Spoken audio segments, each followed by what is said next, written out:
Andrew Freeman Dunlap. I was born in Diboll, Texas, 1931, September 12th, 1931. I left Texas when I was 3 years old, and we went to Michigan. So I didn't stay here very long. Your whole family moved? Oh, yeah. I went to a ice cream company, yeah. And I worked for a year and a half. What did you work? Did you make the ice cream? I made ice cream. I was head freezer operator. January 2nd of 1949. 1949. Did you enlist or? Enlisted, yeah. Why? You had a good business there. Well, there was a bunch of us guys, and we thought we was going to go to Alaska and be mule drivers on building an airport up there. And we found out they wasn't mules, so we turned it all off, and we didn't want to go anymore. Well, it was the government. And he says, well, you've already signed up for government work, so now take one of the Army, Navy, or the Marines, and you're going to be in for a while. So I signed up for the Army. Ship's captain come on the PA and says, y'all is going to go to Hawaii, are now going to Japan. So that's where I went. Didn't go to Japan, we went to Okinawa, which is Japan anyway, but went to Okinawa. Then about 4 or 5 weeks after that, I went to Korea. Went to Busan and stayed one night in Busan. No, we got on trucks and went up to another town. Then the next day we went to another town, and when we did that, we got ambushed there, going through a big pass, and we got pretty well wiped out there. Do you remember that scene? Oh yeah, that was. Can you describe it? I can even give you if I had my book, I could tell you all about it. Did you publish book? No. Our head medic man for the company, a sergeant, he wrote the book afterwards.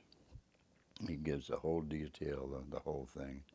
I can remember being on the back of a truck, jumping out and start shooting up on the side of the clip.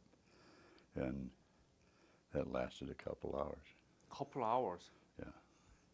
Then we pulled back on the other side of the You gap. must have been scared to death. I got hit there, but not during the fight. I got hit while we was on the rest area in the back, after the next day even, after the fight.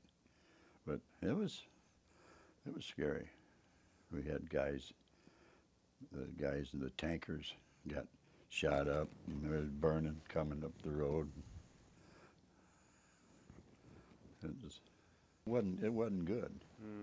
But I can remember all that kind of stuff, but a lot of it I can't.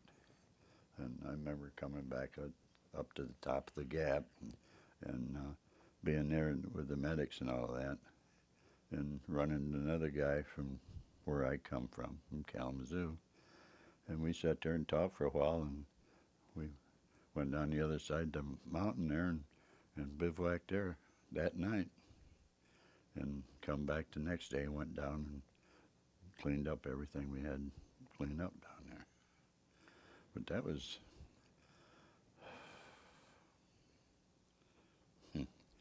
trying to think what they call we called it Ambush Gap, but it was, the mountain had a name.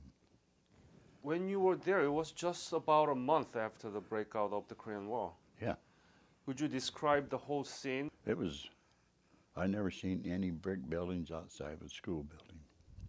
That was the only thing I saw in the brick buildings. Everything else was with, what do you call it? Flattened? Well, it's, I'm trying to think, the rice, the stems of the rice. Rice paddy? Yeah, the rice paddy stuff. It's on the rice grows on. and it was on top of the houses and down the sides. Oh, yeah, yeah, yeah. You mean Yeah. the house with Yeah, the houses. Yeah. That's the only thing that was built that way. And How about people? Did you But- see many Korean people there? oh yes, they was all coming from the north. We could at night we'd be bivouacked on the road, and you'd look down through the valley, and the whole valley road was nothing but lines of people. It was just as wide as the road, and walking south. And we had to shoot over their heads and make them stop coming, because we couldn't check them all. There was so many people, we couldn't check them, see if they was carrying arms and ammunition and stuff. So you have to threaten them not to come down. Yeah, How did you feel about that? it wasn't good. I mean, a lot of it was women carried stuff strapped underneath their dresses and carrying weapons and grenades and radios and all that stuff. It wasn't good. And you know, I'm only 18 years old. Mm-hmm. It wasn't a fun job on that part of it. But felt sorry for them. Were you able to eat regularly during that time? I was 185 pounds when I went in there, Mm-hmm. and I was back in the hospital. I was only 123. 123. So, So almost 60 pounds. yeah, but I was only there a month and a half, but I laid in the hospital a long time before I weighed myself too. But I lost a lot of weight there. That means that you skipped a lot of meals. Well, yeah, the stuff you had to eat was eating sea rations, and some of the sea rations I didn't think was worth eating, because we had them on Okinawa from the Second World War, Mm-hmm. and a lot of that stuff I didn't think was good. Mm. But you ate what you got. Yeah, it's during the war. What can you do about it, right? I never ate anything from the country. I never ate any of the food there From, you mean, Korea? in Korea. So please talk about after that, what happened? That's the day that you wounded? I was when I was on the back side of it, I got shot right across the bottom of the leg, right here by the calf. It just went across and put a little scar in there. I still got the scar from it. And we put a bandage on it and let it go. Then on the 1st of September, I got it real bad. What happened? I got shot 5 times then. Where? In what they call Homestead. It was in Mason, just north of Mason, I think it was. But between Mason and, is it Taegu? Mm-hmm. Okay, that's the next little town up from Mason. Yeah, I was right in between them somewhere in there. I got shot 5 times there on the 1st of September. In your body, where? You got one here, one here, one here, one here. And I had that one down there. We was up there in Homestead. We sat there for about 3 weeks. Then they came over one night about, I remember it was after midnight, and I went down, and I had at that time we had the 3.5 rocket launcher. Me and some other guys went down, and we were shooting at the tanks, the Russian, what was it, 34, Mm-hmm. I think 34, and we hit one of them right between the tracks, and when you hit that, it blew the torch right off the thing, and it run down the road, run along the little curve, and it sat there and burned. But when You mean at midnight? That all happened in midnight? Well, I got hit about 5:30 in the morning. But this is when we went down. The tanks started coming in. That's when we went down there. We hit 2 tanks down there and some trucks. We hit the trucks, and all the guys jumped off and went up the hill where we was at. By the time they blew the whistle to retreat. I run back up the hill with my men, and I got up there. They'd already took over our machine gun and cut down on me and the rest of my men, and I don't know what happened to them because I was out after that. Now, that part I can remember. I can remember seeing the machine gun when it went off. But but I found out later that it was the North Koreans, was doing the shooting because our man was gone, and he didn't blow the machine gun up when he left. So I got that, and I laid out until it must have been way in the afternoon when our troops come back and took the hill back over and got me out of there. But they put me up. So you've been there injured for how many hours? Well, it was in the noontime of the next day of this. It would have been the 1st of September. So you survived all that bleeding out of the injuries? Yeah. They gave me 8 units of blood when they got me, but I don't know how much that is. As you said, I had 8 units. But then So it must have been a hell for you for several hours like that. I was out. You was completely out. Yeah. I remember somebody walking over me and touching me and moving me around, but then I don't remember any more of that until we had a Rodriguez and I think it was Lieutenant Anderson come down and got me out. And when I got hit, I was going up the hill. That machine gun, when it hit me, it knocked me out over the slant of the hill, going down into a little valley between 2 hills.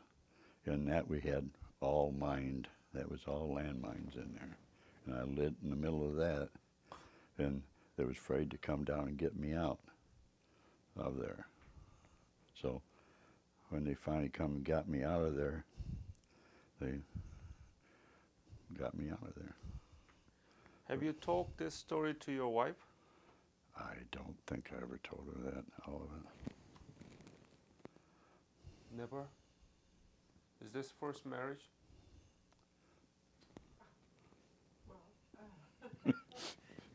Yeah, I went through 2 wives before I got this one. But you never told anybody about this? No, a lot of it's come back because I read the book.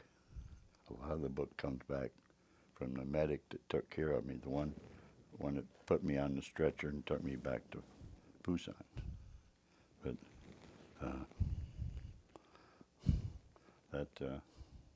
he wrote a book on it, and that's how I got a lot of it. But most of it, it comes back to me, and I've never had any trouble about any of that until I read the book. When I read the book, it started coming back.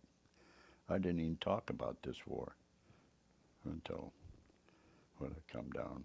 I come back to Texas, and that's been, 40 years ago. Then I run into the KWVA, and I run into an outfit that my outfit got wiped out. The company I was with got wiped out, and what was left of them went with another group, and that group is our president of KWVA right now here in Dallas. I guess that's what we call him, president. Yeah. Randolph? Yeah. He was at L Company, and I was in C Company. So you rolled down to a valley where that heavily mined. Yeah. And you survived it. Yeah. Then when they finally got me out of there, they got me on a Jeep. And there's 4 of us on that litter Jeep. And I was on the top on the right side. I remember that. You remember that? I remember Did being. you feel the pain? Well, I couldn't feel a lot of pain at the time. I was hit all over, but we was driving out, and we got shot at going out of there. And we had a general coming down the road. This is what the book. The general was coming down the road with his Jeep, and he was making a lot of dust. And our medical officer, or sergeant, stopped him, told him he couldn't go anymore because he was making too much of a mess with all the gravel and stuff. Found out it was a general. He said he didn't hear any more from that general for years later. It's the one that stopped him on the road, but he had to stop him because all of us guys were shot up pretty bad. There was guys with the lung shot out, the stomach was shot out. A really bad bunch of guys that was all shot up. Probably worse than I was. Do you have sort of clear visual memory of those? Of the Jeep, yes, being on the Jeep and trying to get out. It was a bumpy ride all the way. They had a heck of a time getting us off there. How long did it take to get to the hospital? Was there a hospital? I went clear back to Pusan, as far as I know, On the Jeep? on the Jeep. Yeah. Wow, that might have been a long trip, right? Yeah. If I remember right, I mean, I went out and come to.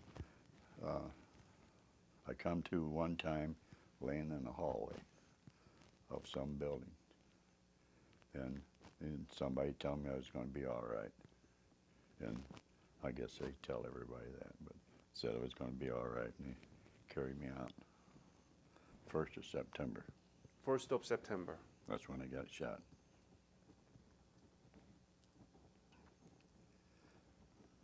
So then how long did you stay in Japan? It was after the 15th because I was in Japanese hospital when MacArthur went into Incheon. Right. So that was on the 15th, and I think I left there 17th or 18th because I had to have a special aircraft so to take us back because I had injuries, and they wanted to have the atmosphere in the plane going back because didn't feel it was right to ship us that far back without having the air in there or something. Pressure. I guess it was the pressure of it or something. So you came back to the United States? I come back. We stopped at, I think it was Guam. We refueled in Guam. And I stayed a night in Hawaii, my second time in Hawaii at the hospital. Then You weren't playing golf. Right. Then I stayed that night there. Then next day we flew to San Francisco. I stayed there at some Army base there one night, or Air Force base. The next day we went to San Antonio, stayed there one day. The next day I went to Washington, D.C. and went to Walter Reed. So, I don't know what dates those were when I got. But why are you moving so often? No, it was on a plane. I was supposed to be flying to Washington, D.C. Okay. And they had to stop at night, or whatever they did. That's what it took us. I don't know when it took one day to fly from Hawaii to San Francisco. Right. And the other, but we stayed a night each place we went until I got to Washington. And they told me I was going to go to the Naval Hospital in Washington. And the guy said, "No, you're Army, you're staying here." So I went to Washington, I went to Walter Reed. He said, "You're not Navy, you're not going there." So how serious was that your situation by the time that you were in Washington D.C.? In a wheelchair. You were in the wheelchair. I laid on a bed that they could flip me over. When I was laying down, I had a place in the back here where when I turned over, my face would be down. Then they'd flip me back over the other way every so often. I was on that for a couple of weeks. I was there 13 months. 13 months. I didn't stay in one hospital. I went to another hospital. Went to Percy Jones up in Michigan. It's a VA hospital now, but I went to the Army hospital up there because it was 23 miles to my house. So I stayed there until September of 1951. 51, September 30th, 51. And then, after you got out of the hospital, what did you do? I went back to my old job. Went back to what? Went back to my old job. Went back to the ice cream company. Oh. But when I went into service, at that time, the government says you got to hire a man back if he went into service. So they hired me back, but when I went in, the ice cream business is run by a lot of not high school, but college kids. Mm-hmm. And we had one of the bosses there was a college kid, and he was going to quit, and he was in a job above what I had before I went in the Army. So when I come back out of the Army, I got that. So I stayed there I worked for them about 19 years altogether. Then they closed up and went to Detroit. And I says, I'm not going to Detroit. I could have gone to Detroit and been a supervisor of trucks and all that stuff. And I says, these guys that's working there that's got 25 and 26 years seniority, they wouldn't even talk to me. He said, you're going to come over and take my job? We don't want you. So I didn't go. I stayed in that area and went from ice cream to making ink. If you got any on you, if you got any ice cream on it, you wasn't supposed to lick your fingers, and you didn't do it in the ink. When you started, if you got ink on you, you didn't lick it off like you would ice cream. I'll tell you that. How did it happen? That kind of drastic transformation. Well, when I went into working in the gas station for a brother-in-law that had an accident, and he had an accident where he couldn't work, so I went out and run the station for him. And a guy come in there, and he knew I was looking for a job. He said, well, come on down where I'm at. He said, we're going to hire somebody. So I went down there and put in an application. It was making ink. And it was the same price same wages that I was getting in the ice cream, so I just went down and took it. Have you known anything about Korea before you went? No. And so were there any moment that you feel like, why do I have to go through this for the country that you never knew before? Only thing we thought about was there, it was going to be something that could be taking place in our country next time. We had to stop it here before it got to us over here in this country. Let's just talk between us people. You know, that wasn't no government saying anything about it. No, never even knew anything about the people, but you couldn't really holler about the North Koreans because most of the North Koreans were South Koreans because you'd pick them up and make them go in the Army. But if they had a rifle out and was pointing at me, I didn't care who they were. But that's just the way it was. But Just the way it was. yeah, I mean, you're going to shoot me, I'm going to shoot you. You know. But I never had any bad feeling against them. They treat us good here. That's everybody in the Korean, from Korea here, treat us real good. Keith can tell you about that, can't you? Because we have a church here that feeds us every Christmas. Flourished and have a vibrant democracy in there in Korea? Well, I thought that one of the best countries around right now. Mm-hmm.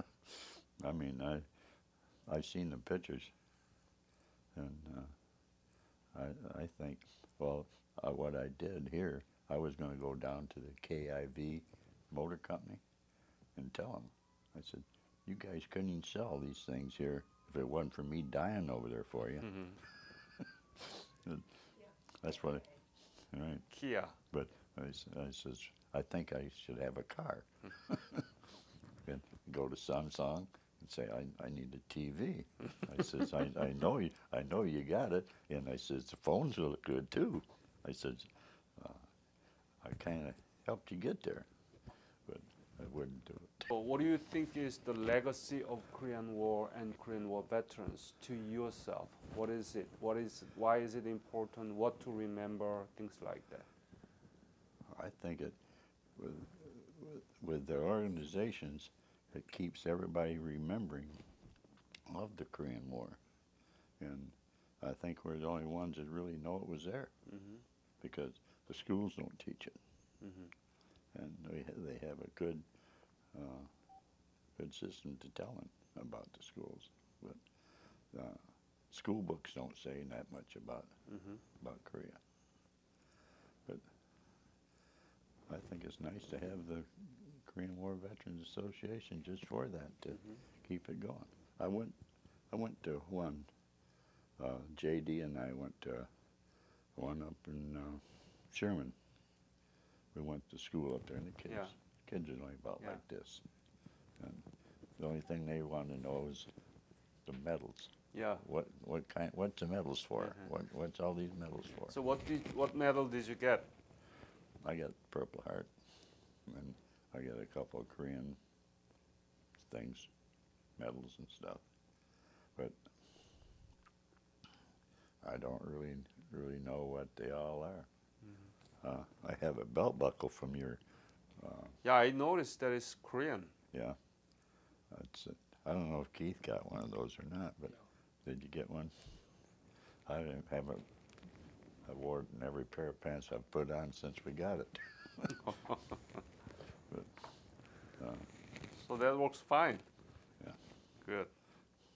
We had a guy working in the hospital, and he says, "Man, where'd you get that belt from?"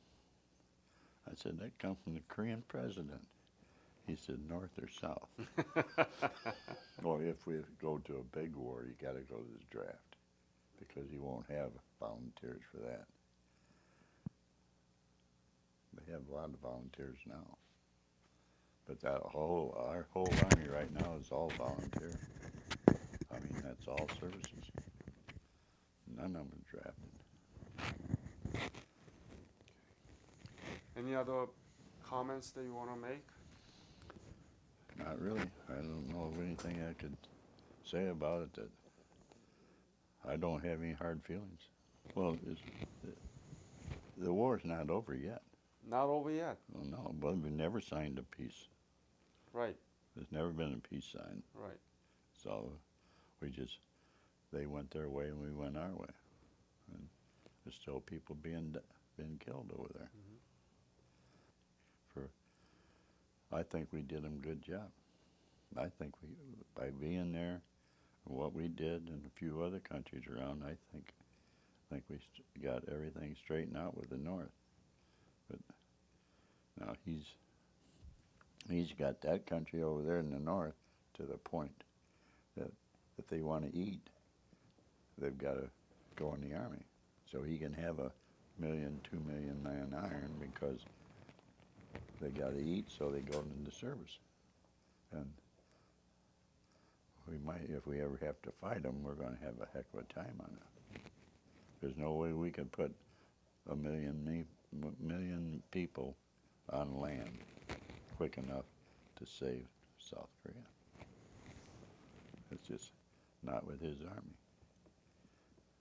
And he's a young president, and he might try it.